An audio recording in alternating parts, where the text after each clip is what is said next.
Sam Amadi, the chairman of NERC. He joins our phone from Abuja this morning. Thank you for joining us today. Give us your perspective on this matter. I mean, people talking about regulation. There's still lots of people that are complaining today about first the prepaid, the estimated billing, the tariff. They talk about the multi-year tariff order. What's the latest perspective from the Commission about ensuring that consumers get what is due to them? Thank you very much, Timberlake. I think first and foremost, I agree with most, if not all, that you have said. But let me say this straightforward. In a market like ours, we should expect billions of complaints. So what we have done here today is to say retail complaint management is bad, it's difficult. So one person calls us again, have wrong with meter. Why don't you set up an advocacy group that will do that? That will have a voice to engage on a platform. And so what we've done is revolutionary, because it's not our job really to organize consumers. But we have tried several times and they're not getting organized. So this is the last dish action to get consumers to have empowered voice. That's one. Two, on the meter thing, it's true, like you said, it's wonderful to have everybody meter. But the truth is that going by the meter gap, which is about over 60% to 70% of consumers not metered, it will require so much influx of funding to do that. So what we are doing, the idea of the company is going to be reviewed again. This call like Port Harcourt says they want to crowdsource the finance to use company. It's not for them to. They are seeing that collecting money from consumers could be a better way to deal with the financing gap. So we are streamlining the metering plan. We are now, they are going to be more aggressive in metering. They have given us the metering plan. They are doing well, better than they did in the last 6 months. The discourse are coming up now. And then we are also seeing more information of the company project. Ultimately, we have to fast track it. But perhaps this is where the income government can look at. There could be a way we provide very, very soft, dedicated financing for metering. Even at that, there will be some logistic problem of installation. Even if you want to meter 10,000 customers in Lagos, Eko, or Ikeja, it will take you an upward of 3, 4, 5, 6 months to completely do that and connect them to the billing platform.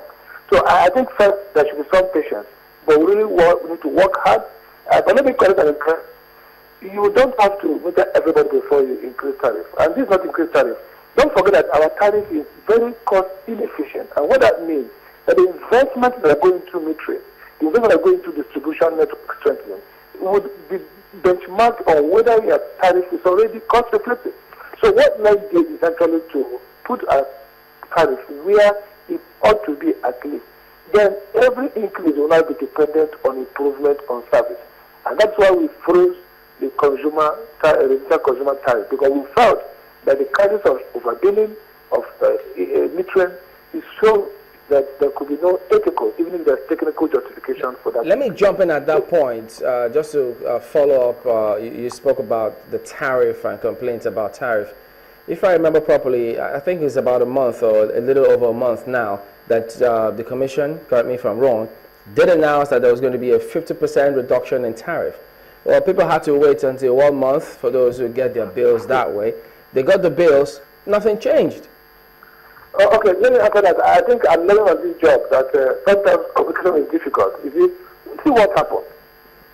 In January, we increased tariff after the ATC and CA loss review, which means that we are put in discourse that when you come back and do a scientific analysis of your losses, if it diverges from our benchmark, we will make you good, which is what gives regulatory certainty, and we did that.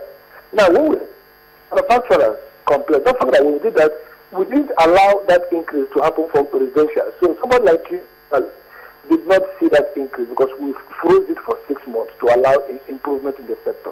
What that means, February, you were not yet being taxed the increase.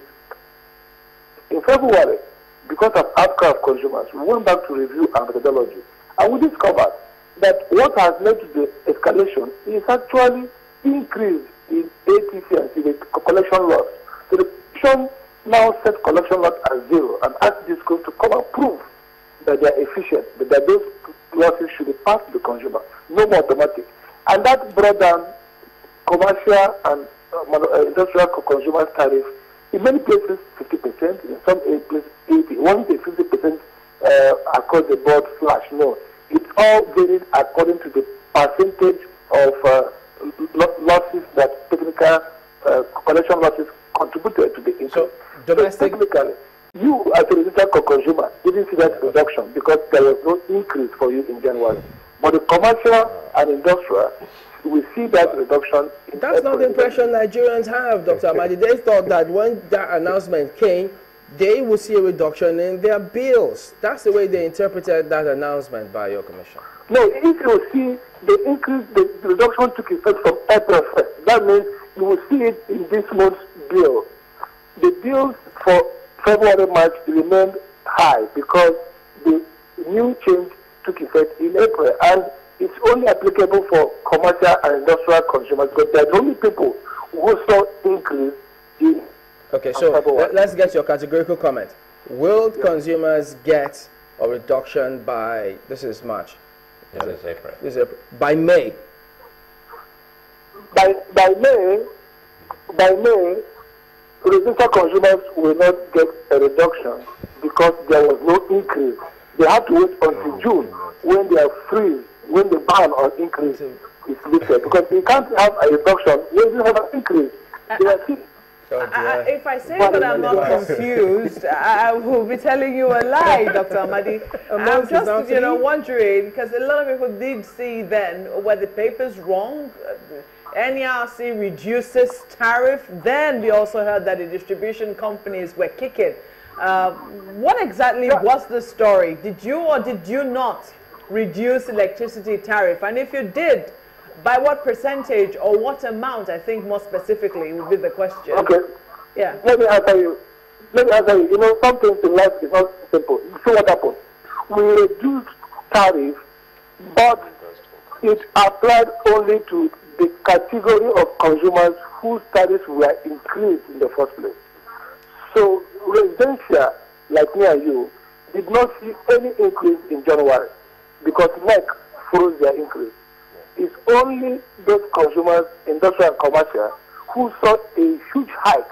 That's the answer number one. Number two, it was reduced not by any percentage. It was reduced by removing collection loss. I give an example. In Enugu, the collection loss cost 85% increase. It was reduced and it dropped to 34% increase. In Ikeja, it was lower increase, about 20-something. It dropped to about 15. So depending on what the contribution impact of collection loss was to the increase, you get differentiated reduction. So the idea of the reason I asked this question, Dr. Amadi, permit me to butt in here, but there were reports from some people that they did notice, people who had prepaid meters, did notice that they were asked to bring their cards in for reprogramming. I don't know if you ever got those reports. And they noticed that it would seem that their units ran out a lot faster than they used to run after their cards were reprogrammed. I don't know if you ever heard any of this report or if you can confirm that, but we did have people saying that. And will that also amount to an increase of some sort? Because if I'm buying something and it's running out a lot faster than it used to, then you might as well have increased the tariff. Absolutely. Let me take the answer. There are some local problems. Some people complain about the meter being reset. You know what happens? Sometimes the operators anticipating things may have reset meters. My advice is that you should, any consumer who sees any increase and who is not commercial or industrial, should cross-check with their supplier and petition. No residential consumer will see any increase in their tariff. It's supposed to be what it was in December last year. No, but there's one more. The part that the allegation of reprogramming, how do you deal with such complaint? If my meter runs out faster than it used to. Reprogramming, I think you should focus, complain. Some people have meters that are either malfunctioning or that have been mischievously programmed. They should stop. You see, this is a business of contact, continuous contact with your supplier. So that's why we set up the forum offices in every area. In Ikeja, you have it in Awolowo Road. In Iko, you have it beside the Eco Distribution Company. Go there and lodge their complaints or write to NRC because there could be some localized malfeasance by some disclosed or errors or even malfunctioning meter. So All right. that complaints should be addressed to the and copy us.